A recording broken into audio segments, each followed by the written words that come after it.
So in the archives of society, there's going to be this mythological Just One More Record podcast episode that is lost in the internet. Yeah, that's my bad. It's not your bad. It happens. So if you've been following us on the Facebook page, you will maybe saw that we had this super special episode planned. Essentially, Aaron and I made soundtracks to our lives. We had a playlist set up on Spotify, which we're going to be talking about Spotify today. Yeah. And we were playing the songs for the other person. And then Aaron, say if it was my playlist, I played a song. And then Aaron had to tell me why he thought it was in reference to my life. Mm-hmm. And we did that for both of us. It was a long episode. It was a good episode. It was a deep dive, and I'm glad we did it.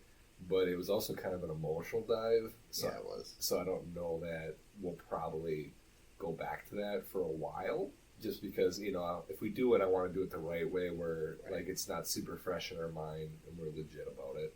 We want to make it as genuine as possible. Right. So first of all, we're sorry about the long pause between the last episodes. Yes. We were disappointed by it as well.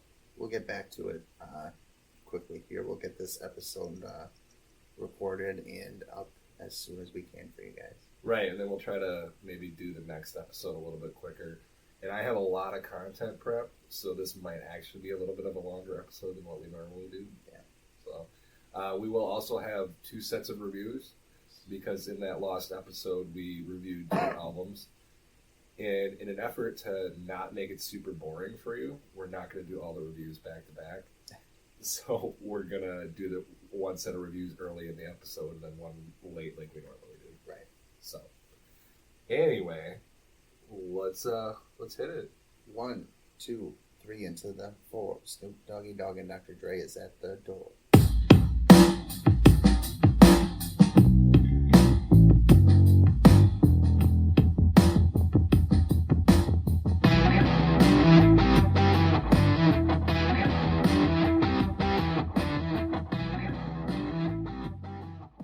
What's up, party people? Welcome to the show. We are in sunny, warm, hot, sweaty Appleton, Wisconsin, where it's actually -3, maybe 3 degrees right now. I was going to say, maybe one of those facts is actually true. Yeah, was that game that people laid 2 truths and a lie? Yeah, this is like 2 lies and a truth. We're pulling a true Joe Rogan here. Yeah, pretty much. So, of course, I'm James Thorne, as always, and then with me is the guy who will never let the elevator bring you down, and he always looks good in a raspberry beret. The man who is always going to put the lime in the coconut, and then he'll never forget to mix it all around. Aaron Rohde. Good morning, everybody. Happy Super Bowl Sunday. Yeah, Super Bowl Sunday. The football's going to happen today. Yes. So who's going to turn a 3-hour game into a 4.5, 5-hour game? Well, I heard it's more of a Dr. Dre and Snoop Dogg concert. That's how I'm looking at it. With a football game attached to it. That's how I'm looking at it. That year that Bruno Mars played the Super Bowl, one of my absolute favorite memes was a football game that happened at the Bruno Mars concert. It's my favorite halftime show of all time, too. Yeah. There were some good shows. I mean, we had the year when I was in high school, Kiss played there. It was during their reunion tour, so that was exciting.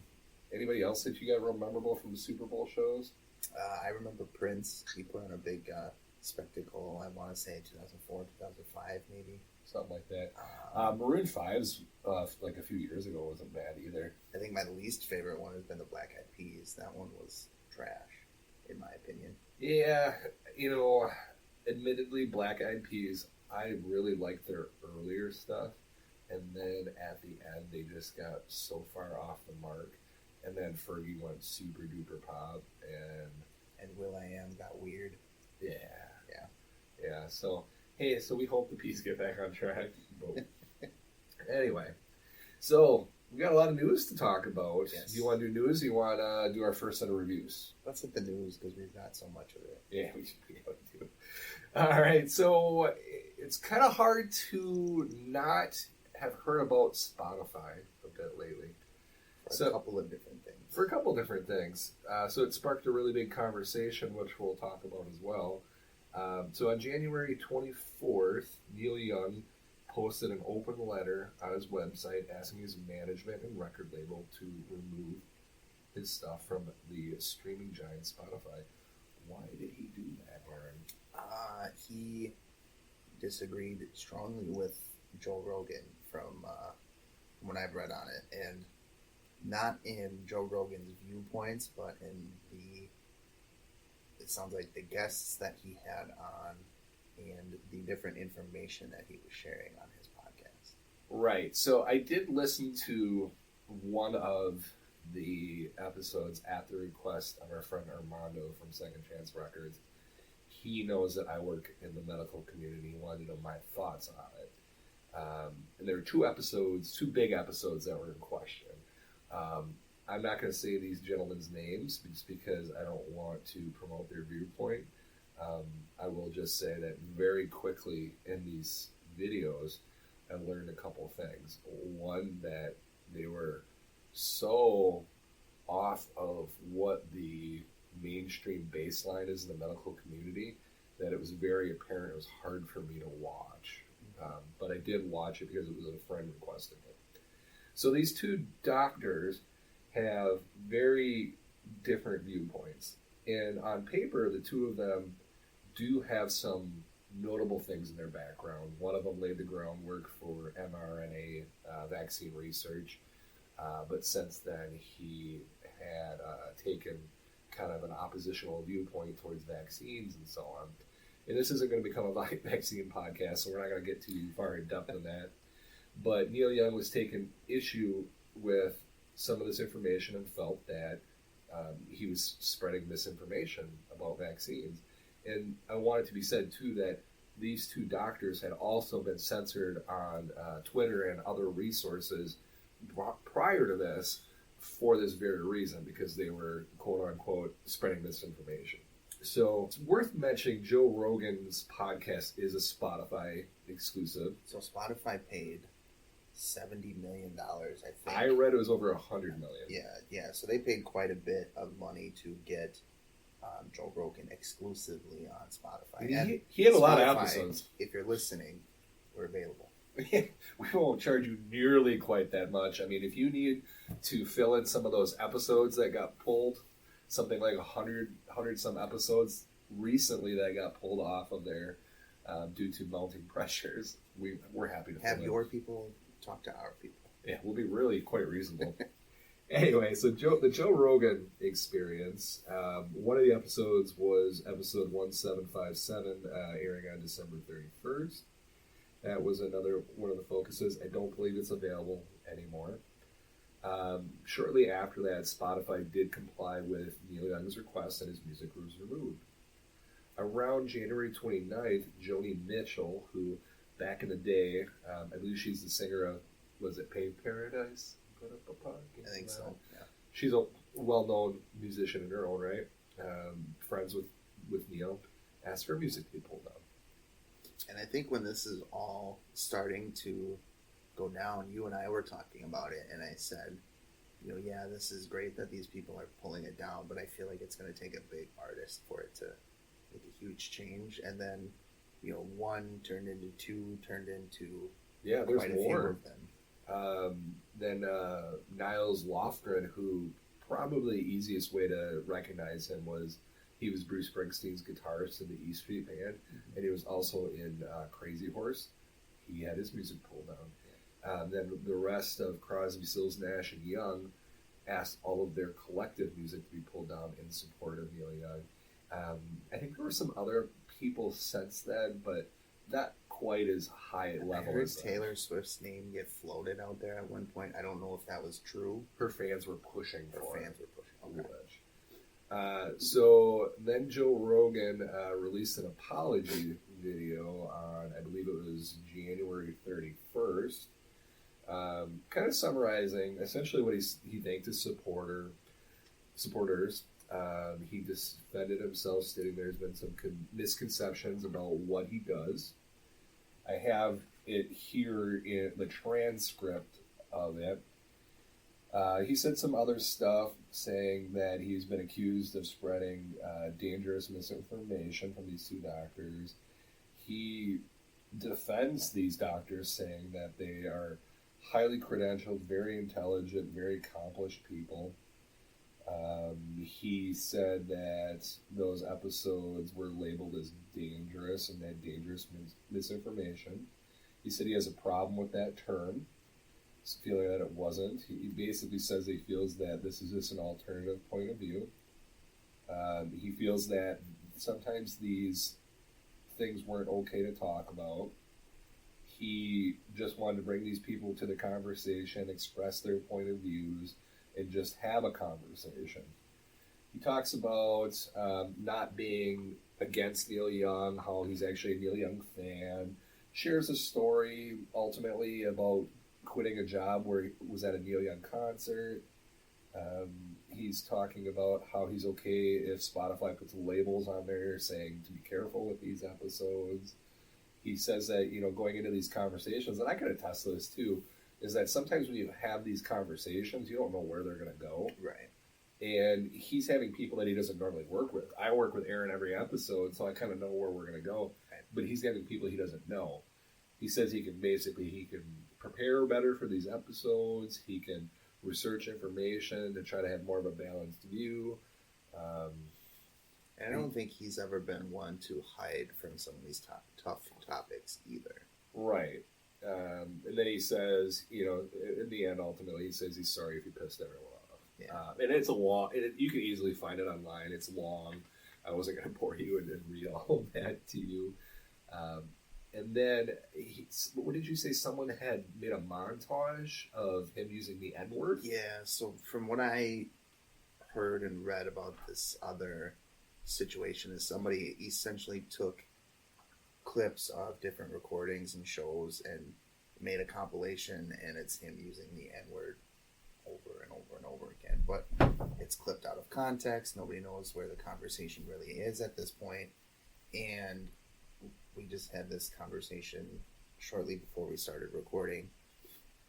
It comes a point where when you are as big of a voice and as big of a figure as someone like him is, and I believe he has millions of followers on his podcast. You can't just throw that word out there like that.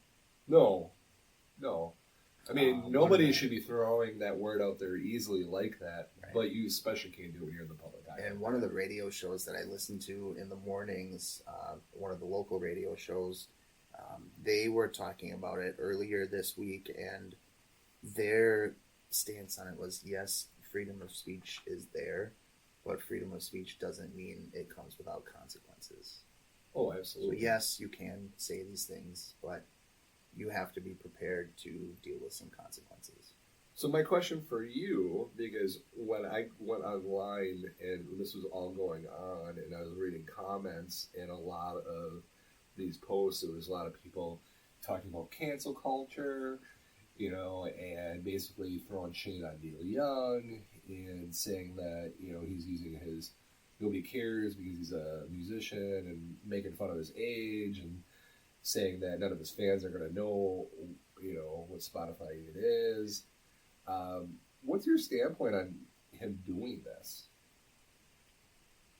I kind of had some similar thoughts when I first saw it.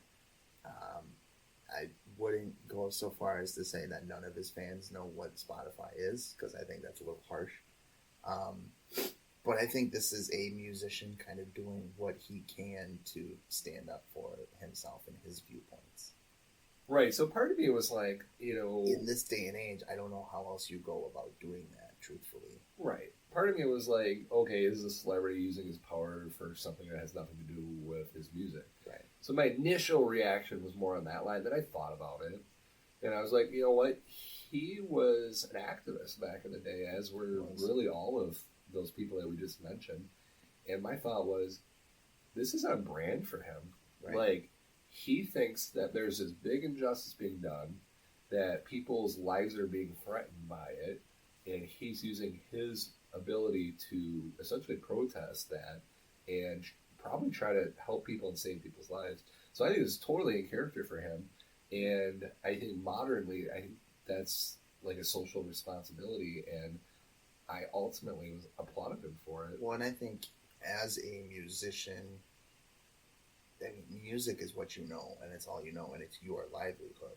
When you remove that stuff from different streaming services, in one sense, you're kind of getting rid of your livelihood, quote unquote. I'm sure he makes more money off of other stuff than just Spotify streams, but he's losing revenue from it too. Right. So I think, I think it's good that he did it, and I think he did it because somebody had to kick the first domino. Right. And I think in a way it was okay doing that. I think in a way he was brave for Yeah. doing that. Yeah. And then not going down this whole large rabbit hole with this, but this spawned a lot of musicians to speak out about Spotify's poor reimbursement services. They do pay notably less than any of the other streaming services for artists. It's something like 0.003 cents per stream, which I think is less than double what Amazon, or not Amazon, I don't remember what Amazon pays, but I was going to say Apple. They definitely are one of the ones that pay the worst to streamers, and that's unfortunate. Yeah. So one band, I can't remember their name, was going to make an album of like 100 and some songs that are only 30 seconds long to try to abuse the way that algorithm's set up. And I was like, these conversations need to be had. Right. I mean, at some point, the content creators, the musicians, the podcasters, whatever it may be, they kind of have to stick up for themselves too. Right. And like you were literally just saying a minute ago, that's their livelihood. Right. So I admittedly, truthfully, very much so applaud them for doing that. Absolutely. So I heard you have some news as well. Yeah, so Snoop Dogg bought out Death Row Records. Was that Wednesday morning? Thursday morning? I believe so. Sometime this week. I'm doing a little research yesterday. It sounds like Death Row Records has been basically defunct for the last 13 years or so. They haven't really been active since 2009. And my first thought when I saw this was that, he was trying to basically buy back the record label that he got started on and kind of revitalize that. Because that's the one NWA was on and everything. Yep. Right. Yep. And his first two albums were released on that label as well. The other interesting thing is yesterday I also read a headline that one of his former background dancers who used to tour with him is now suing him for sexual assault. So he's got a lot of different things on his plate right now. Oh, Snoopy. Yeah. What are you doing, man? Yeah. I don't think it's a secret that Snoop may not have been the greatest guy when he was younger. So these allegations don't necessarily shock me. I can't say that I would be woefully surprised that this was the case. Right. There's a lot of drugs going on back then. You got a relatively, from my understanding, kind of grew up poor. Yeah. And you just gave him a bunch of money and a bunch of power. I'm not At a saying very young age. I'm not saying it's okay that he did whatever he did. But it's easy to get caught up in it. Easy to see where that probably could have happened. Yeah. Is more what I meant. The other bit of news was yesterday and I always mispronounce his name, so I apologize in advance. Mike, I think it's Shindoa, the other singer from Linkin Park, aside from Chester, it's his birthday yesterday. So I listened to quite a bit of Hybrid Theory yesterday. Well, that's nice. That's good and respectful. Yeah, I like definitely. that. Yeah, let's get that first set of reviews out of the way, and then we'll talk about some fun other things. Yeah. I will apologize in advance. I typically type out my reviews on my phone, so I don't have my Hootie review, but I will ad-lib it the best I can. Right, and I'm going to apologize for me flipping through, because when I record, I write all my notes on like a hard copy, like paper. So when That we keep in a Trapper Keeper. That I keep in a Trapper Keeper. Analog. So when I put this stuff in order in my little book, I tend to follow an order. Now, because of that, of what happened, stuff's a little out of order, so you may hear me turning pages a little bit more than you normally would, which is fine. So I guess I'll go first. So If you may or may not remember, Aaron had given me a copy of Mumford and Sons' Sign No More. So this was the debut studio album by the London-based quartet. It was released October 2nd of 2009 in the UK, and then February 16th of 2010 in the US. It entered the UK charts at number 11 and peaked at number 2. 72 weeks on the charts and won Album of the Year in the Brit Awards. In the US, it was the third most digitally downloaded album of 2011, selling over 700,000 copies. The title comes from Shakespeare's play Much Ado About Nothing, which at an early age I had a very fond affinity for Shakespeare. By the time I got to high school, I had already read his collected works a few times. So I appreciate that. So the first song that kind of stuck out to me was track number 1. It was Sign No More. It had kind of a somber start, some heavy concepts and talking about this not being the end. It was very apologetic. I'm feeling regretful at this point when I'm listening to it. Then we hear some aggressive guitar strikes. Then we have a slow build as if it was lifting you out of the darkness. I envision myself running through the hills of Ireland at this point. It was kind of an adventurous song. Track number 2, The Cave, continuing that vibe. So it had a good flow from 1 to 2. The adventurous tone right out the gate. Some more heavy topics, but still optimistic. Talks about pain, making sure to hold on hope. And they had this really dark line where it says, I'm going to hold on hope and let you choke on the noose around your neck. Ooh, that is kind of dark. So, mind you, this is optimistic music, like when it's being played, but like they're throwing all these dark lines, and I was like, wow. Very reminiscent of T-Rex the Slider. Right, absolutely. So when I heard that line, I was like, ooh, it kind of took me back for a second. This song, I felt like the banjo work was especially good. And then later, much later after writing this review, I'd find out, I believe the banjo player from this time period is no longer with the band. I believe so. Yeah, I think he's a blogger now or something, which was interesting. Track number 3, Winter Winds. This is a loving song about longing. This song makes me think about the part of love movies where the people are separated by a great distance or some adversity. Track number 4, Roll Away Your Stone. This is kind of an upbeat dancing number. The banjo and guitar work were extremely peppy. Song concepts include speaking of grace and changing your heart. Reminded me of the part in The Lord of the Rings where Bilbo yells, I'm going on an adventure. Jumping ahead to track number 7, we have Little Lion Man. This song I hadn't heard before. Talks about fixing problems, you making your own head, and mental loops we get ourselves into. There's a lot of guilt in this song. Harmonized singing at the end was wonderful. This is a good song to drink to after you've had a hard day. This is probably the song that I personally related to the most. All right, track number 11, Dust Bowl Dance. Starts out very different initially in tone. They had some strong use of piano, so much so that it feels like the guitar and the piano are intertwined at times. As the song winds down, it punches you hard, and then just when you think that the song is about to close out, it starts rocking out again.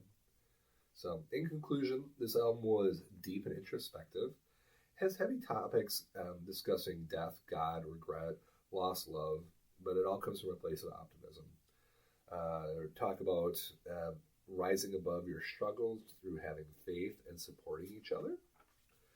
I had heard this album, had I heard this album in high school, it would have changed me on a personal level.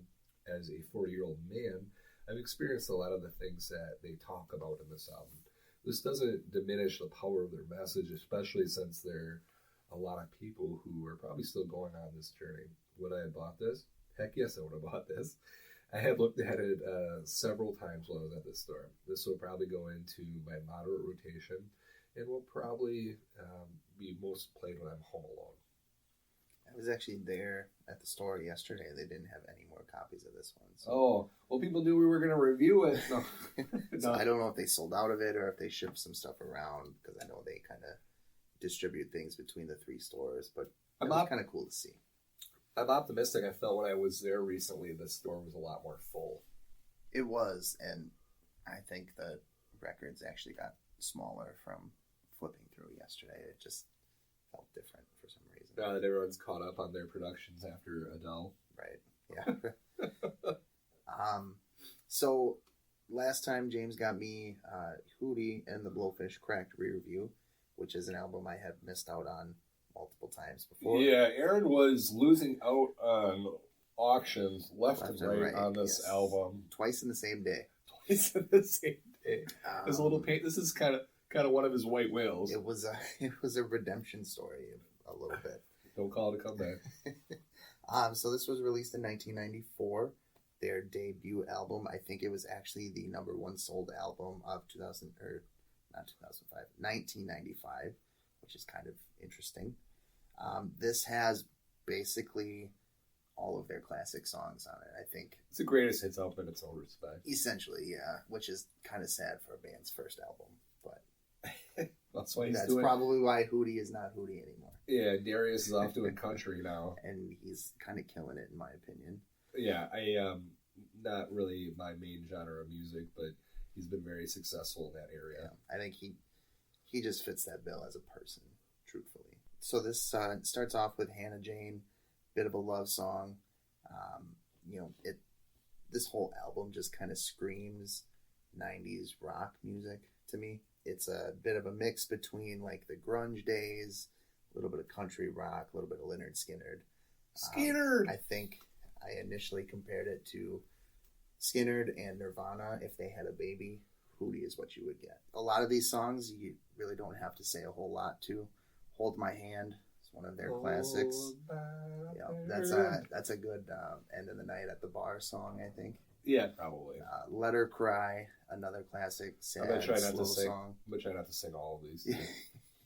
Only Wanna Be With You, I think, is the song of the mid-90s. Yeah, I would agree.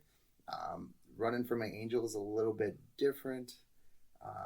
Time, toward the end of the album, that's another classic. Song, yeah, that one kind of hits home every time you listen to it. Make a long story short here, this album is fantastic. If you don't have it already, please go out and get it. It's kind of a staple. Listen to it. Yeah, I have it too.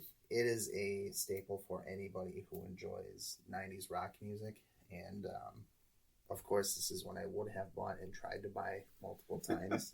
And it's gotten quite a bit of playtime already. Yeah, I think this is a good album for when you have people over and you just don't know what to put on. It's good background it's a good safe choice, I think. Yeah. Everybody knows Hootie. In some respect or another. Yeah, except for the people at the stores that are buying vinyls because it's the vinyls. Because it's cool. They probably don't know much about music. Hipsters. I heard you had fun at the store recently. So last night, Melissa and I went to the store about 7 o'clock. I was hoping nobody was going to be in there except for the two of us, and there were two hipsters in there, which is probably unfair of me to say, but I'm just kind of... I'm going to call it what it is. Yeah. It's a little judgy, but carry on with the story anyway. But they were yelling back and forth across the store to each other, which is one of my pet peeves. Making fun of, that's just rude. I can finally get Nickelback on vinyl. And I turned to Melissa and I'm like, I kind of want that Nickelback album now. You should have walked over, grabbed it out of his hand, and said, "Oh, thank you, sir." I did have it in my hand at one point, and then they were standing next to me, and I put it back. Did they shame you? Did they Nickelback shame you? A little bit, yeah. Every time I think Nickelback, I think of the Deadpool kind of trailer where... So if you were someone that's sitting down and you're like, man, Deadpool or Nickelback sucks, I encourage you to go to YouTube and look up Deadpool Nickelback, and what you'll see Ryan Reynolds in costume with an adult Fred Savage in his bed, Princess Bride style, and then they have a conversation talking about Nickelback hating, and it's glorious. And it's all the awards they won and all this kind of stuff, and it's my favorite little short YouTube video ever, I think. Yeah, basically Fred is initially shaming him about liking Nickelback, and then he goes on a rant about it, and then in the end, Fred jam out. Yeah, they jam out. It's good. But the one little bit of the story that one guy was telling the other I heard was, my other friend said I'm wasting my money on this music, And this kid said, and I'm calling him a kid just because I'm assuming he was younger than I am. All I heard was, "No, this is cool. It's vinyl. It's cool." I'm like, okay, so you buy vinyl because it's cool now, which kind of drives me nuts. But we don't judge, we don't shame. Well, I respect him for one thing because his friend was basically saying he's wasting money, and he's like, "No, it's good." And it sounded like the other guy that he was with last night is just kind of getting into records, and that was kind of his first trip at a record store, is kind of the vibe that I was getting. Yeah. So I applaud the one guy for not letting his friend party poop on his parade. Yeah, I just wish his explanation would have been more than "it's cool." Yeah, it should have been like him going, "Listen, man, I don't really care what you like. I like music." Right. Yes. Yes. But to each their own. Yeah. So I prepped a little extra content here. So when we've been on the record group, we've kind of noticed a trend of people being into Japanese vinyl. Yeah, I don't have any yet. I don't have any either.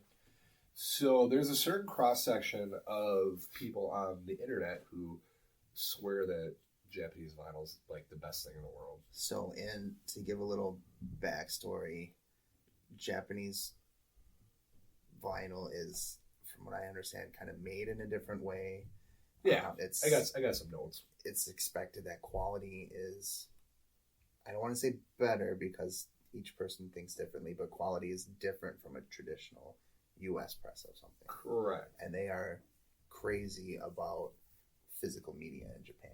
Right. So one of the things we were seeing was a person who no longer sells in the record group that we were in was posting these Japanese records, and they were just going for an exorbitant amount of money, like way more than they should have gone for, and people are kind of getting kind of crazy about it. Now, a lot of the people in the group we're seeing are buying these records often, and our boy Armando is starting to sell them, not because he's passionate about them, but because he wants to educate people and not have people get taken advantage of. And he wants people to be able to afford them. Correct. So it's one of those things that just because it's different doesn't necessarily mean it's valuable. Right. Or you get into the collector mindset where just because it's old means it's worth something, and that's not always the case. Well, some of those weren't old. Right. Some of those were new presses. So, in the late 1950s to 80s, this is from what I could tell, like the prime time for Japanese vinyl. So the quality control was extremely high. These companies were making very small batches. And if you don't know about how records are made, it's essentially some vinyl pellets, and then they have a giant stamper. Now, with each stamp, the record loses some quality. So when you get something that's pressed early on the stamp, it's considered to be better. So they were getting these really small batches. These apparently usually has some pretty, like Aaron was saying, a lot less surface noise. And there's a couple reasons why. Back then, Japan was using virgin vinyl, or vinyl that was never used for anything else. Which Armando kind of enlightened us about when we had him on. Right. I didn't know really anything about virgin vinyl because I had bought some Alice Cooper records, and they're like, virgin vinyl. And I'm like, why does that matter? Mm-hmm. So basically what it is like sometimes, especially during this time, record companies were finding reasons to cut back in the U.S. They were making smaller records, and I'll talk about one of them here in a little bit. And then they were recycling like ones that didn't sell or other things along that line. So when you have that, you have some degradation of sound, and because it starts to break down. So anyway, these Japanese records from this time period had less breakdown. They were known to be a lot quieter. They were also using higher quality polylined inner sleeves, which are soft. Now, if you've ever heard the term, what is it, sleeve mark? Wear. Yeah. So basically what it is, you get these cheap paper sleeves and you're pulling your record in and out. It makes these like hairline scratches. That's why whenever Aaron and I buy a record, we use these like the MoFi sleeves, or Big Fudge makes some as well. As frustrating as they are to get in and out of the damn outer sleeves or outer covers. Right, but it'll protect it. They're anti-moisture, anti-static, which static can also affect the quality of your record playing. So these records were being better protected, which was rare at the time. They did cost more to have these nicer sleeves, but they're like, man, we're not going to skimp on quality.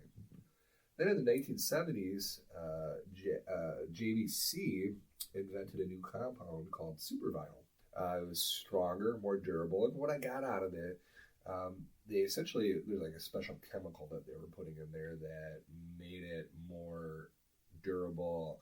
I think it actually altered the video or the visual quality of it too. I think they were more shiny. And then in 1977, they partnered with MoFi, which was an American company, and they essentially took the Japanese process since like the 80s and had been making high-end records, small batches. And some of these, I don't know if you've looked at any of these MoFi records, they go for exorbitant amounts of money. Oh, yeah. Yeah. And I have a couple Weezer ones on there. And that kind of goes into what we were talking about earlier is sometimes people prefer these and sometimes people don't. Some people, when they listen to these MoFi records or these Japanese records, they don't think they sound as good. And they're typically more expensive than a regular press, too. Right. And then they have these notable things on them called an obi, which translates to a sash. So they wanted to keep the sleeve looking like the American or the English version. And then they have this like insertable sash that goes in there, which would be in the Japanese language, explaining it. They're really quite visually striking. When you say they do look really cool with the little sash in there. I agree. Now, I don't own any Japanese records. However, from what I understand about them, sometimes they don't sound as full to people, which if you listen to like rock music, that's not something you're going to like. I did watch some comparison videos, and sometimes it seems like they're the tone is up higher, and you get like a kind of a less full sound. So my advice on that would be do some research, or if it's a band you really like and you want to get like a bunch of pressings of something, there's nothing wrong with that. But if you're looking to get a Japanese pressing just because it's a Japanese pressing, you might want to research as far as what people's opinion of the quality is. For sure. So. Toshiba had a version of records as well from 1958 to 1974 called Everclear records. These were really interesting. They were actually red. That would be cool. Yeah. Really cool. There's not many of those online, and when I found them, they were quite expensive. Like bands that I've never heard of were very, very expensive. Probably very limited copies of a lot of things too. Right, and from what I understand, these were just in the crates along with the regular records back in the day. I just don't think they were very popular. So the other thing I wanted to talk about too was weighted records. So what do you think about the weighted records? I honestly don't tell a whole lot of difference. Because you have some original records from your dad. Yeah, I have quite. I think the majority of my collection is probably the original stuff, the original weight, and I don't know the number off the top of my head for what that is. It depends on which one you're talking about. But a lot of the newer ones are advertised that they're pressed on 180 gram vinyl, and you can tell the difference when you pick up a new 180 gram versus like an original press, physically anyway. When I play the two, I don't tell a ton of a difference, and there's a lot of things that go into that. There are the needle of the stylus that you use, the different speakers that you use, wired versus wireless speakers. If you clean the original record beforehand, it probably sounds a heck of a lot better than if you don't, and you get all that dust out of there. Use a static brush or not. Right. So there's a lot of different things that go into that. I'm curious to see the durability of some of the heavier records. Right. So how much the record weighs is always in grams. So most of them are going to be between 80 and 200 grams. Now I'm going to say this, and I want to put an asterisk by it when I say this. So hear me out.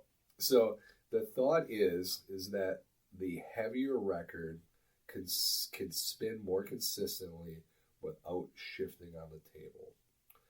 Most of the public will think that 180 gram is considered to be audiophile for a 12-inch record. So the other idea is that it's less prone to warping, which I don't know about you. I've pulled out plenty of 180 gram records that were warped out of the box. I think more often than not, when I get a new record on the table for the first time, it's got a little bit of a warp in it. Yeah. So I don't know that that's true. And if it is true, I think there's a quality issue at some of these plants in the U.S. I feel like there's always like debris. There are cheap paper sleeves in some of these American companies. The amount of times that I find little like white flecks all over a new record drives me crazy too. Right, and then like I just got a bunch of music on vinyl, and one of them had something baked into it. Now, when I tried to clean it and get it out, and it doesn't really affect the plate. It's very small. I am notoriously picky with my stuff. All of the music on vinyl records were extremely flat. I will say that. Not a single one of them had a wave in it. None of them. They all came in nice polyline sleeves. Everything looked good. I think this was an isolated incident, and I ran the stylus over that section a few times, and very faintly, like I had to sit and concentrate, could I hear a popping sound? So, but hitting it back to what we were talking about, yeah, I don't think that they're less prone to warping. I think that they are very much prone to warping. Yeah. So the other thing that drives me nuts on a new record is bubbling of the label on the inside of the record. That drives me crazy. I haven't seen that as much, but yeah, I can see why that would be annoying. And then when I pick up a record, my King of Rock copy by Run DMC is an example. It feels extremely flimsy when I pick that up and try to put that on the table. You know, we could actually do a side by side with that because that's one of the music on vinyls that I got, 180 gram. So we should do that sometime. Sit down, play them back to back. It scares me to pick that one up and take it out of the sleeve because it feels so flimsy. Yeah. I don't want to say cheap. I don't want to use the word cheap, but it feels. I mean, that was the 80s, though. It probably was at a time when they were. But I just bought that one a few months ago, so I'm pretty sure it's a repress, a newer repress, but I'm not 100% certain. But still, it'd be interesting to do the side by side. So, according to the research I did, the best weight for a 45 is around 50 grams. That seems extremely light to me. Well, they're tiny. I mean, I can see it. Oh, like a 45 single. Okay. Correct. Yeah, like not a 45 speed. Well, it is a 45 speed, but the small 7-inch like 45. Yeah, correct. So the other idea is to, with it being heavier, the lighter records, it was easier to have the needle jump. So many of these light records would also lift off the table, causing more surface noise. And I really, again, think this kind of all goes back to pressing quality. Yeah. So I think if you got really hardcore people who know pressings, those people are going to be the ones to ask. See, and even with my lighter ones, I can't remember a time where I've experienced needle jumping like that. Up until recently, my stylus was probably a little heavier than it needed to be, but and I actually dragged my needle across a record recently after adjusting my weight accidentally. It was one I had just gotten, and I didn't scratch it at all, and I just about died because it was an expensive record. Yeah. So, but no, I haven't really had that happen. I guess there are some older records that I had recently heard. I think it might have even been on David Bianco's video. There were some old pressings where the bass was so heavy on some of them. They had to like remix them because the needles were jumping. One of them was a whole lot of love from Led Zeppelin, their single. Oh, okay. Yeah, so, I can see that. Right. So, then 120 to 180 gram would be considered to have the same groove depth. So there's not really a case to make that like the 120 grams are going to have better sound quality than the 180s purely on the depth. Yeah. So that's really not an issue there. So I know there's some people who feel really strongly about that on the internet, but this is just the research that I found. Mm-hmm. So going on the lighter side, there was this like trend from 1969 to 1975.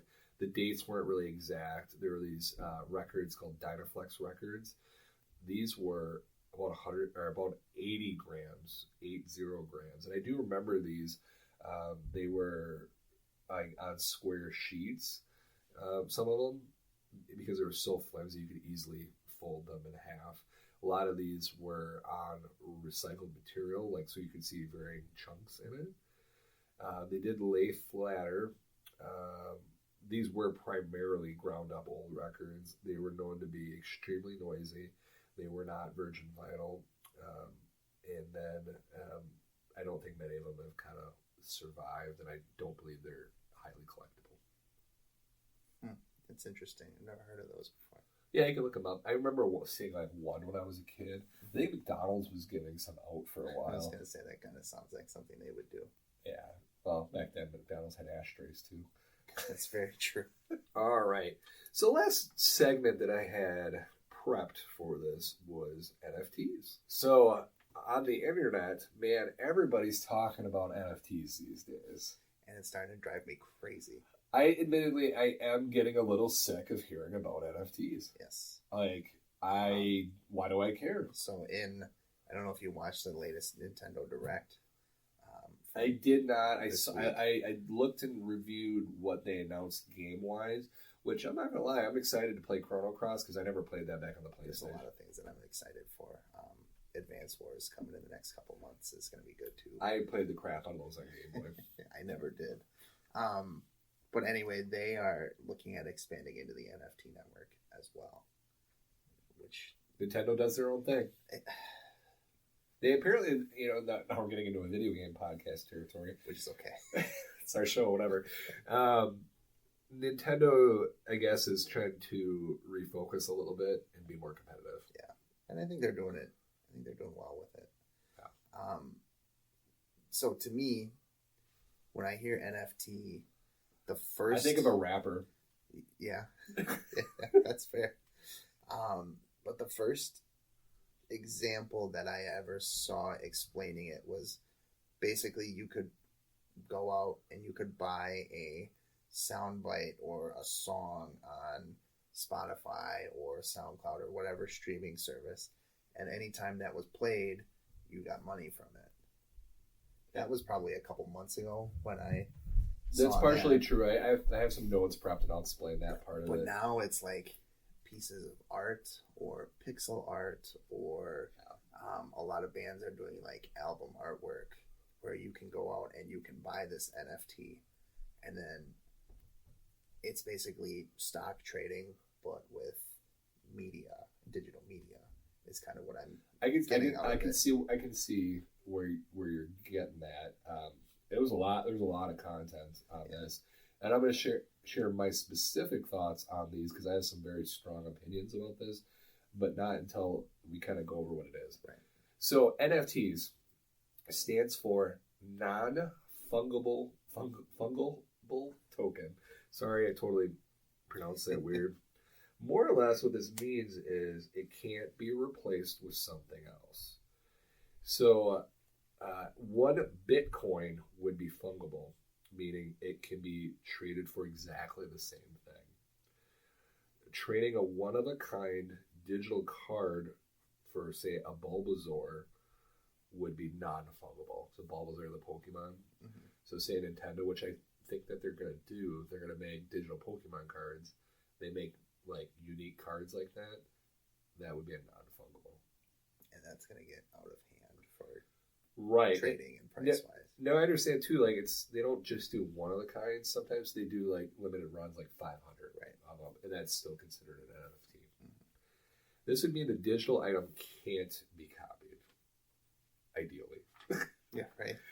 NFTs can be anything digital and are generally associated with a form of cryptocurrency. The unique information is stored in these coins. So at the time of doing this, there's probably about 3 or 4 big cryptos, and one of them, and the information I was reading was really doing this heavily, but other ones had plans to start doing these. Ethereum is always the one that I hear associated with. They are the first one to start doing this, is what I got. There's very high level people who've been spending a large amount of money in digital art. Big name artists have been getting on board with this as well. Dead Mouse and Kings of Leon, for one. There's a DJ and producer. I don't know how to say this, so I'm just going to spell it out. The number 3, Lauhas. Are you familiar with this person? No. Okay. No. So he has already sold 12 million in NFTs as of February of 2021. That's insane. Right. So one of the things he did was if you bought one of his NFTs, you got to create a song with him. That guy that I just mentioned with the weird name.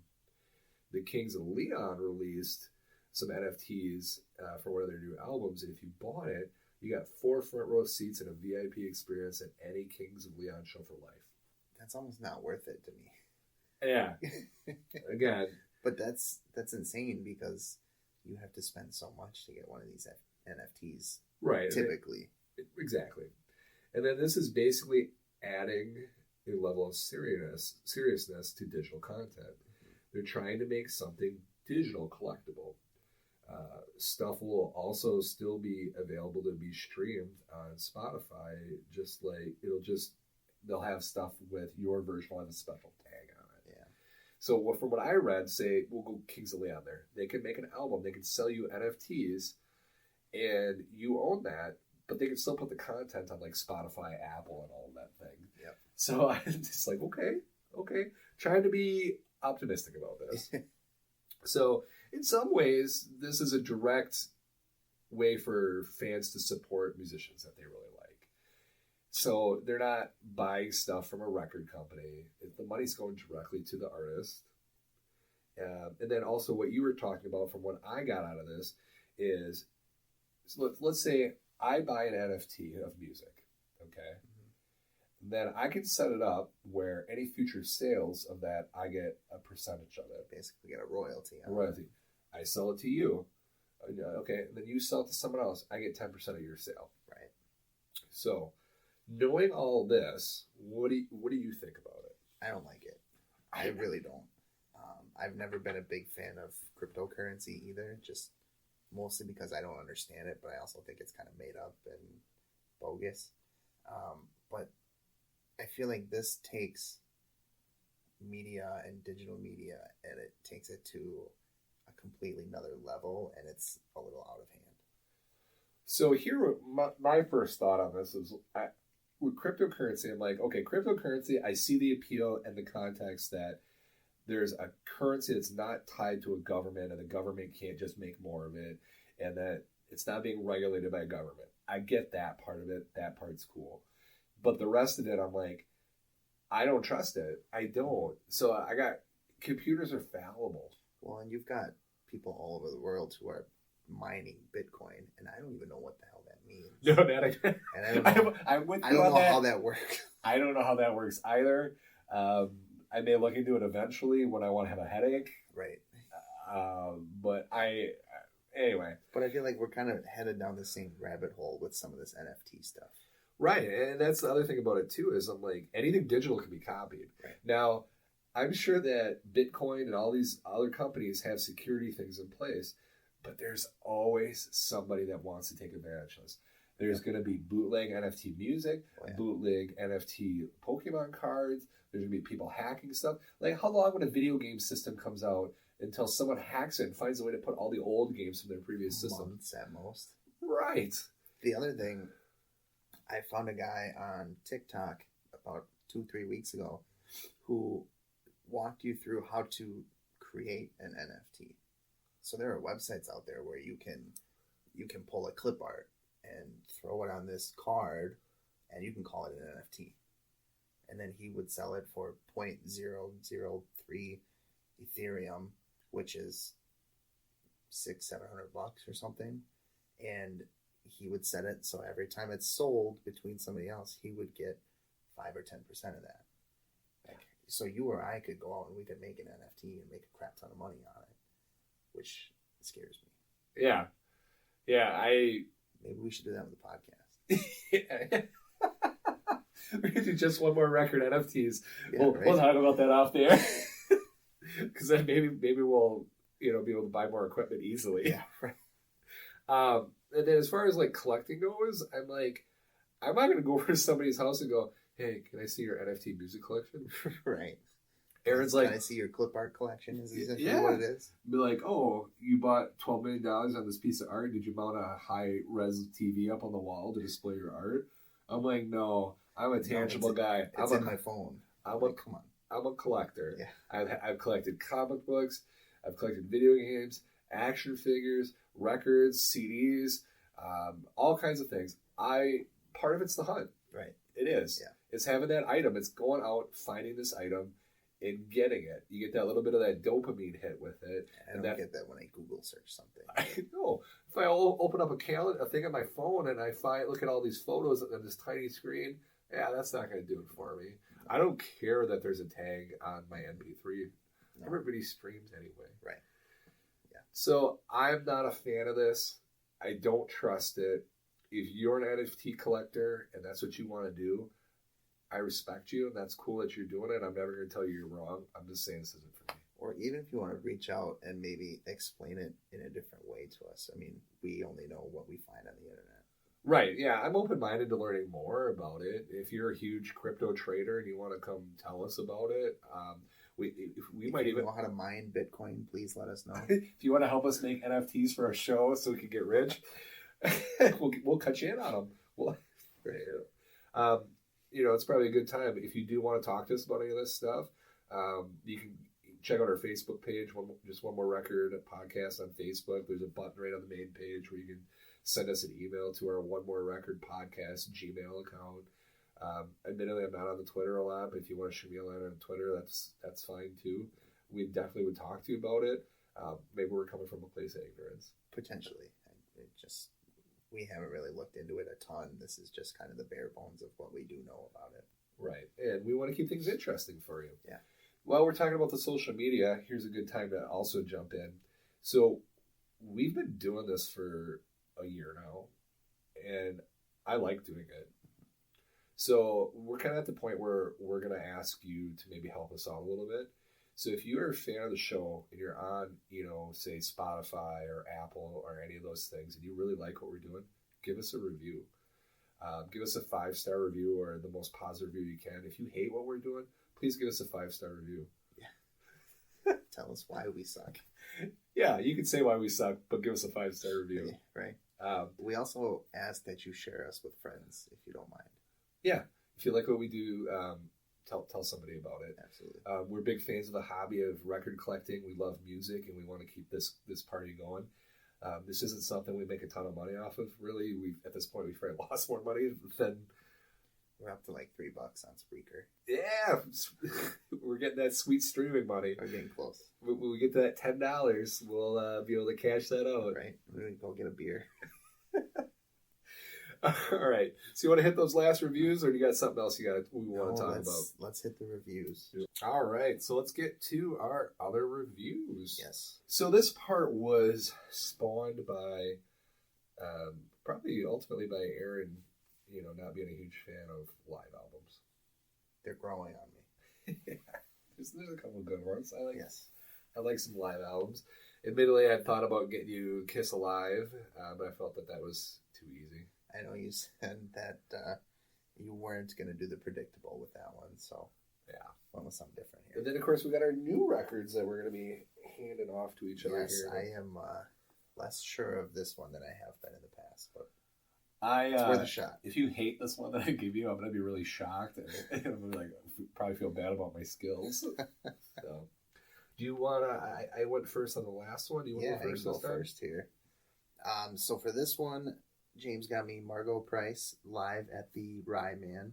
I know almost nothing about Margot Price. I think it's called Perfectly Imperfect. Yes. And it was a recording at a little auditorium either in Nashville or just outside of Nashville, which I think is really cool. You definitely get the small music venue feel when you listen to this, which I think is awesome as well. So the first thing I'll say about this record is that it looks absolutely amazing. It's clear with like a pink, almost tie-dye look on the outer edges, which just looks absolutely gorgeous on the table. I thought it looked like lipstick smears. Is what I that's what I thought. Yeah, I can like. see that, and you kind of get that vibe on the cover of the album too. That she's like writing with the lipstick on the mirror in the dressing room too. It was probably subconsciously where I got that idea from. So I had no idea what to expect or what she was going to sound like when I listened to it. It gets into it right away rather than talking for a long time, which to me is where a lot of live albums lose it at the beginning when it's that talking intro. That kind of hey, welcome everybody! Yeah. The only album I think that I've gotten through that they do that on is the Cheap Trick live at BoodooCon, because there's a little bit of talking at the beginning of that one.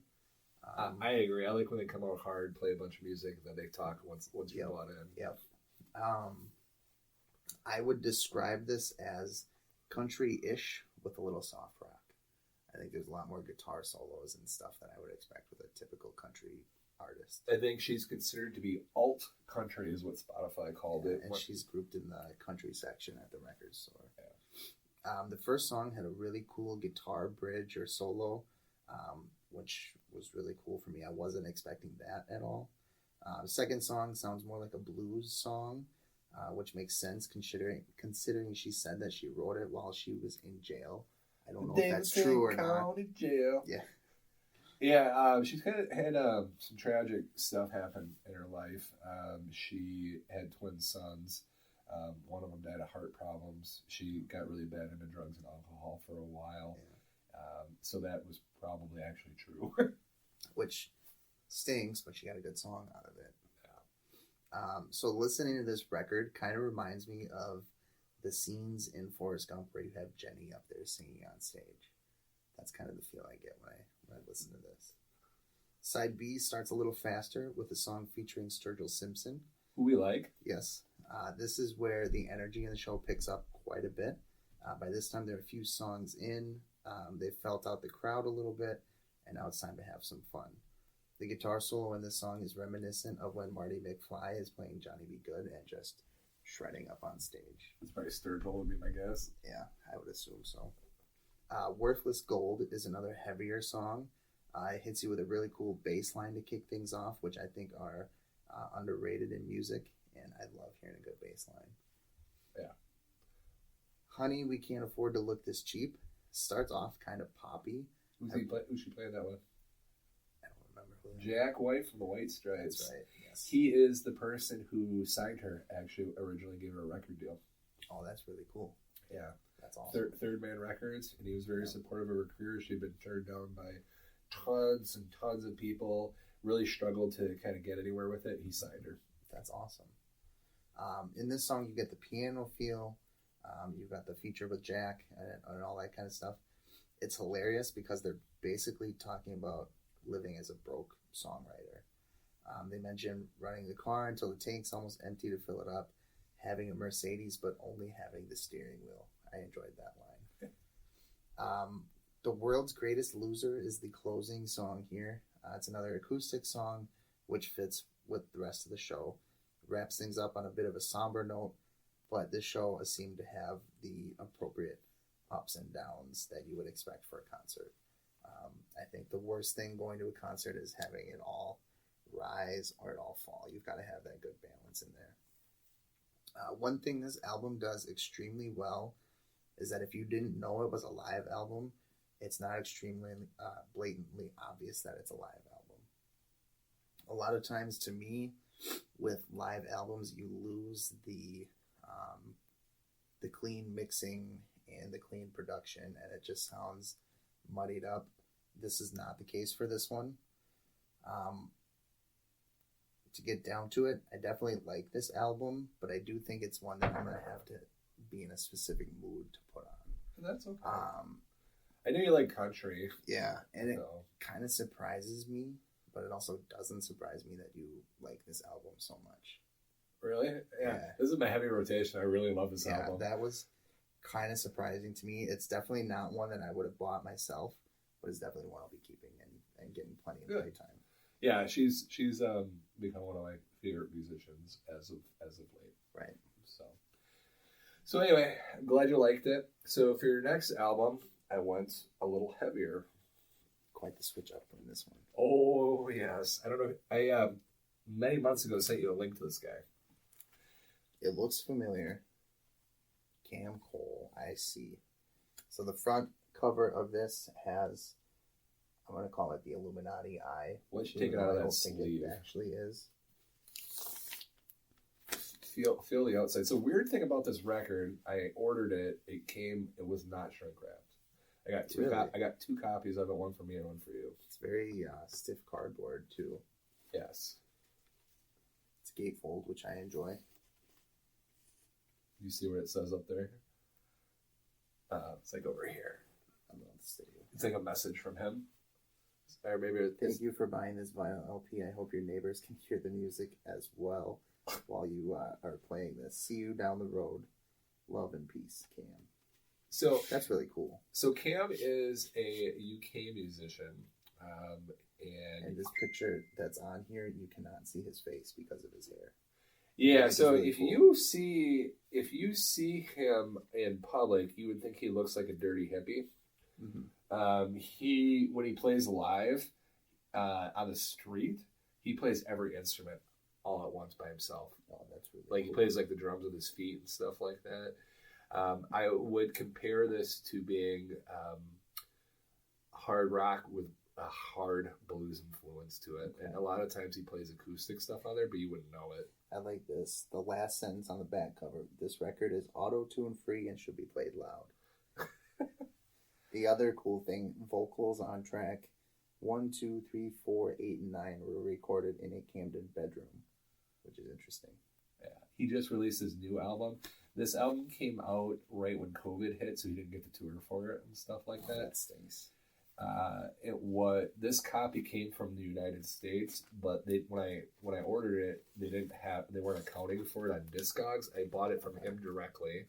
So on Discogs, a lot of this feels like independent, done by the artist himself. Yeah, it's some plant in I want to say Kansas or one of the southern. I'm sorry if you're from these states. I'm sorry, I don't know much about the South. Yeah. But it was pressed in the U.S. and they didn't have that version on Discogs, so this was still going for like $160, $170 on Discogs. Wow. And I paid $25 for it. I'm kind of excited for that. I don't know much about Cam, if anything, so I'm excited. I hadn't really got anything heavy ever. Not in a while. Yeah, like I don't think it was Zeppelin really is the heaviest. Yeah, this is definitely heavier than Zeppelin. Yeah. So I thought I like heavy. Thought you'd like that. Yes. If you don't like it, I'll be sad. All right. So Aaron got me the Allman Brothers live at Fillmore East. So when looking at albums, like greatest albums of all time, this frequently comes up as being one of the greatest rock albums ever and one of the greatest live albums ever made. Mm-hmm.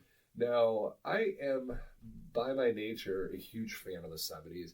I really never listened to Allman Brothers. This was 67, right? It was recorded March 12th and 13th in 1971. Oh, okay. Released July 6th of 1971. So it's actually a pretty quick turnaround for releasing an album. But this is something I hadn't really listened to. They had there are 1 or 2 like really big hits that they are known for. I had heard, of course, but nothing grabbed my attention about it. So this was released on Capricorn, which is the same record company that owns the rights to CCR. So this is the label that John Fogerty is not getting any money from him. So, but that's being aside. This is the first live album for the band and their 3rd overall. Recorded in New York City and released as a 2 LP at the price of a 1 LP, which I thought was interesting. There are only 7 songs across 2 LPs. with a runtime of an hour and 18 minutes. So just think about that for a second. A double LP with 7 songs. There's a lot of jamming out on that. There's a lot of jamming out. This was the band's first big commercial and artistic breakthrough.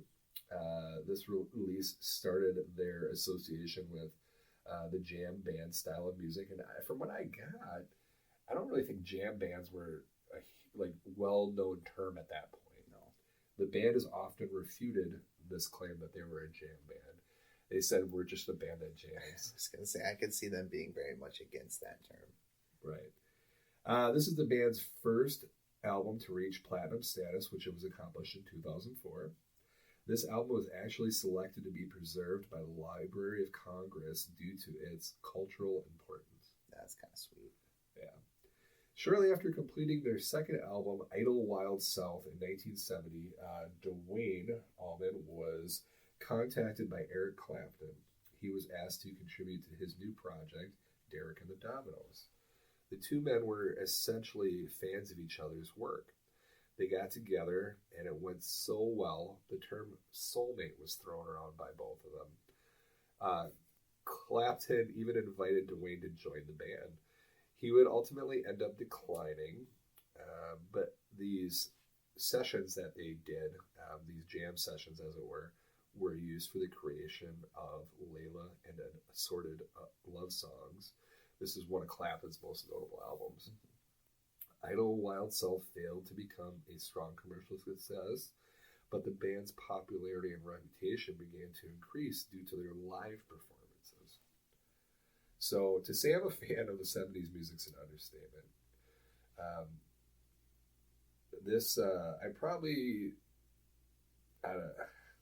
I probably should have followed these guys sooner. With the exception of the song Whipping Post and Midnight Rider, which the latter is not on this album, I really didn't know much about them. When I look at the album, like a live album, one of the first things I look for is audio quality. There are no issues here. The vocals are clear. They're never drowned out. I feel essentially on these older albums that can oftentimes be affected by their setup. So like if they play in a big arena, that can really mess with how this all sounds. The guitars are tight and crisp, and more importantly, they don't wash everything else out, which is sometimes when they're playing these live shows, they crank all the guitar stuff up and you can't hear anything else. The guitar needs to be center stage, but then it also kind of needs to blend into the background. The drums in the background of this album, they're firm. They have a classic rock sound to them. Next is the skill of the musicians. Well, I haven't heard the studio version of a lot of these songs, but I can't think that they sound better than this. There's a lot of emotion and raw skill flying around in this album. I think that skill can sometimes be uninhibited in this album, and the result is one of the most genuine rock experiences I've heard in years. At one point, Clapton was called the king in regards to his guitar playing. I think had Duane not died in October of that year from a motorcycle accident, he would have rivaled Clapton. All of these musicians play well, but I don't want to understate Duane's skill. The album opens with a cover of Blind Willie McTell's Statesboro Blues. As the story goes, Duane was such a fan of this song, he actually learned to play slide guitar. That's really cool. This song sets the pace for the jamming this album would become to be known for. This is blues, and it is pure and amazing, just fun and beautiful, and you can feel that they're all having fun. Track number 2, Done Somebody Wrong. This is another cover, this time from Elmore James. With this song, the song starts, it's kind of lulled me in to the expectations, like this was going to be a simple cover. Ultimately, what we end up hearing is phenomenal guitar work.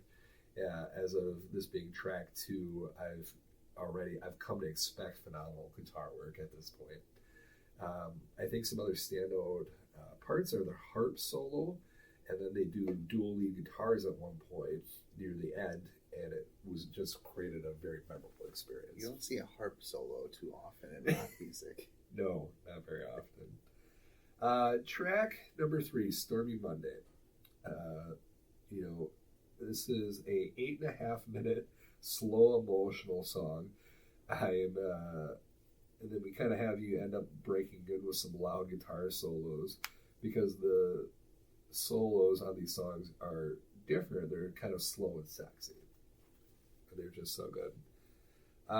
Track 4 brings us to the first side of the second LP, to the one and only songs on that side, clocking in at 19 minutes and 6 seconds. Which is a little long for me. Right. This is a song called You Don't Love Me. This was originally done by Willie Cobb. I feel that there's a decrease on focus of the long guitar solos at times, but they're still there. This song has more of a jazz feel to it. It's definitely important and timely, well-placed organ music of Greg Allman on this song. It's really noticeable. It's like the organ just comes out of nowhere, but it fits in so well with the song. You can't have a song that is nearly 20 minutes long in the 70s and not expect some lengthy jam sections.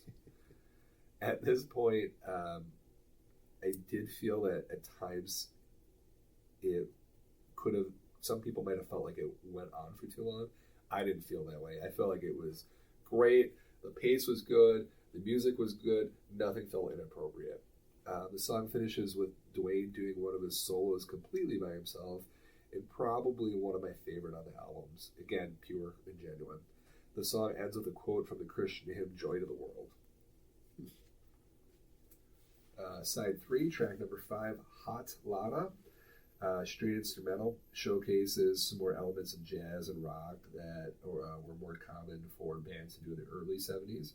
The solos are good. The bass from Barry Oakley is a shining point of the song. Not my favorite track, but it's still good. Track number 6, In Memory of Elizabeth Reed. Very different tone initially. At times I felt like I was listening to jazz again. It was reminiscent of Miles Davis, maybe John Coltrane, as some of the reviews had stated. Admittedly, I'm not a huge jazz guy. I can't say I agree or disagree, with the comparison to these jazz songs. The song just had a different vibe to it. Also, there was this very dirty and gritty section of the record. So I had to stop repeatedly and clean this area, and so I did listen to that song a few times. Ultimately, it was purely just a dirt issue, so it played just fine. Track number 7, The Whipping Post. Anytime I pull a record out from the 70s and one track takes up an entire side of the album, I'm a little excited. This song was originally of their first album, 1969's The Allman Brothers Band. This version clocks, the studio version clocks at around 5 minutes. This version of Live at Fillmore is 23 minutes. The opening bass line and lyrics match the studio cut, but from there on, they are very different territory. The song is a wild ride, including Dickie Betts and Dwayne trading long guitar solos. It kind of reminds me of that Tommy Bolin EP that you picked up at one of the record store days, where the other side was titled Guitar Solo. And I told people that felt like it was 4 different solos, but they fit together really well. Right. In true rock fashion, the song features a false ending with a reference to the French nursery rhyme Frère Jacques. So that's awesome. Yeah. So this album is, like I said earlier, at the very top list of many best of rock albums, as it should be. The Allmans and crew give us the purest rock experience that I've personally felt in a while. Live at Fillmore East is a culmination of raw skill, emotion, and a group of guys letting the music take them wherever they wanted to go with their feelings. Would I have bought this for myself? Maybe eventually. I had seen it on all these lists. To say this is a hit is an understatement. This will be in my heaviest of rotations. In fact, I liked it so much, I'm considering buying alternate pressings of it. Yeah, so this is one that was our first dive into actually buying a record on Discogs. Yeah, So so I still haven't bought a Discogs. I was very hesitant, but all the new pressings I found of it were crazy expensive. Yeah. Like this would be one I like so much that I would maybe buy a Japanese pressing just to have just it. to have it. Yeah. So I'm glad it played well and it cleaned out nice for you. Yeah, it was good. So I went to the store last night and I couldn't find something that I wanted to give you. So I picked an album from one of my favorite bands who is actually breaking up or taking a break this summer.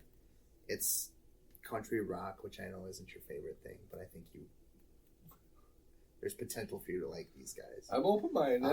So it's Florida Georgia Line. It's Anything Goes, their second album, which is my favorite of their group. I'll be straight with you. I know nothing about Florida Georgia Line. Yeah, so they are one of my favorite groups.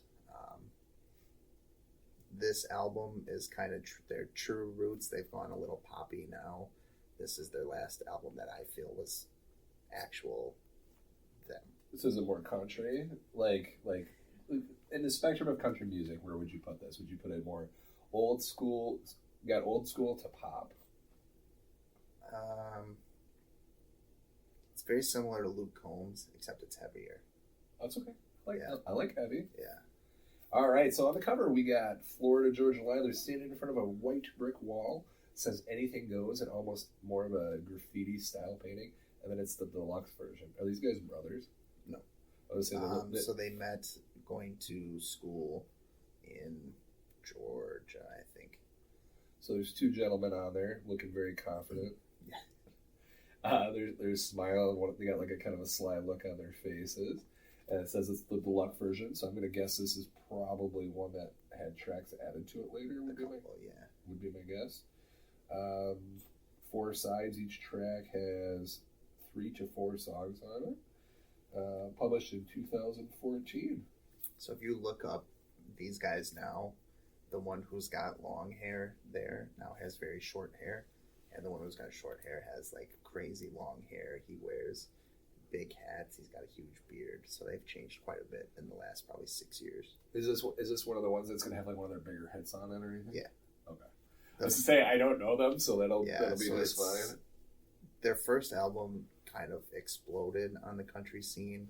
This one I think was a very good follow up to it. The sophomore album. And I have the acoustic version of this album. Really? An acoustic version. Mm-hmm. That's interesting. It's kind of like the BBC studio section one that we have of Green Day, but it's more acoustic. Oh, so you must really like this album. I do like this one. Yeah. So no, I mean, it's just because it's not my genre of music doesn't mean I'm not interested. Right, and I figured it's worth a shot. It is worth a shot. So hopefully you guys liked our episode.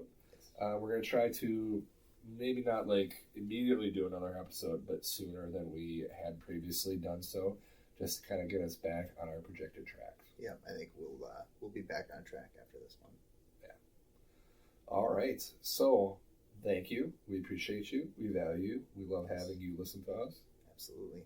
Please send us topic suggestions if you have any. You want to explain NFTs or cryptos to us, we are open to that as well. We did discuss one other thing that we might want to try out some local artists in the next couple episodes here. At our exclusive company, that's the name of the record store we go to. They have a local band section, which I just found for the first time last night. I had seen it previously. It was kind of in the back of my mind, but we might go in there and do a true blind pick. Yeah, absolutely. I think that'd be one we'd have to go together. Yeah, probably to pick that out. So, which is not good for anybody's wallet. Because Aaron will grab a stack of records. He's like, "Oh, I should get some of these," and I'm like, "Yeah, I got them all." Yeah, I did that last night too. Yeah, I went in there looking for one, and I came out with 3. What'd you get? So I got another Florida Georgia Line album, their newest one, and I got Notorious B.I.G. Biggie. It's the one with all the hits on it. I can't remember the name off the top of my head. They're all bangers, right? Most of them, yeah. Let me find it here. I sold some video games that I wasn't playing, and I picked up Radiohead's OK Computer. Got that Orville Peck album that I got you a long time ago. They had quite a few copies of that last night. I was I think pleasantly surprised. I think it had been on back order for some time. They actually had a couple copies of Digital Underground Sex Packets in there too. Really? Yeah, and then that Kid Cudi one that I bought that I had been looking for months, they had a bunch more copies of that too, which I actually almost got for you as well, but I steered away from the hip hop. And then the other one I got was American Hi-Fi that I got you. I think that now they switched labels, they repressed it. And you've got the white vinyl version, right? Yeah, I think it's off their new label, and the cover is different because the one I got you was black. This one's gold, like a gold cover. I was gonna say I saw that picture on the Discogs and it was like reflective almost. Right, and then on their on the Discogs versions, they had a gold version of the record as well, but I didn't see that there, so I'm sure it's exclusive to somewhere. They also had a copy of that Green Day Greatest Hits album that I got from Armando. They had quite a few copies of that, which I was pleasantly surprised to see. Green Day is one of those bands that has a lot of good stuff, but they also have a lot of stuff that I don't feel. So like, because I think they've been around for so long, right? And they've done so many different like ups and downs and changed their sounds and things like that. Yeah. I'm fighting the urge to go pick up Orville Peck's Show Pony just because I know that after how long it took me to get this, that's his EP, and he's got April 5th. He's got his new album coming out. There's still one that I've been looking for you that I haven't found since I bought it for myself. So I'm going to try to find that one in the near future here too. There's one that I want to buy you as well, but it's quite expensive, so I'm waiting to find one that's a little bit more reasonably priced. Right. Yeah. Like, I love you, but I'm not going to spend $100 on a record for you. That was where I kind of went off trying to find a good live album for you too, because I know almost nothing about live albums. Yeah. So I did a quick search of top 50 live albums of all time, and some of those came up, and some of them were fairly pricey. Yeah, which is why you ended up with an OG copy of the Allman Brothers. It's like I think like high end, if it's something really good, I'd maybe spend like $60. Right. I don't even spend more than $60 on a record for me, so I totally get it. It'd have to be something like, oh, this is great, this is a good price. I haven't seen it at this price. There's a Tupac Greatest Hits album that they always have at the store. That is $67.99, and I look at it every time I'm in there, but I can't get myself to pull the trigger on it. They just dropped a Oasis album from 1996 that was a live concert, and it's like $60, and it's new, like just released. And I'm just like, I love Oasis, but I can't spend $60 on one live album. Right. Yeah. At least if I go buy that Show Pony right now, it's gonna be cheap because it's an EP. Mm-hmm. So, anyway, we ramble. We ramble. Anyway, one of the most important things that we always want you to remember is there's always more vinyl. There's always more vinyl. Good night.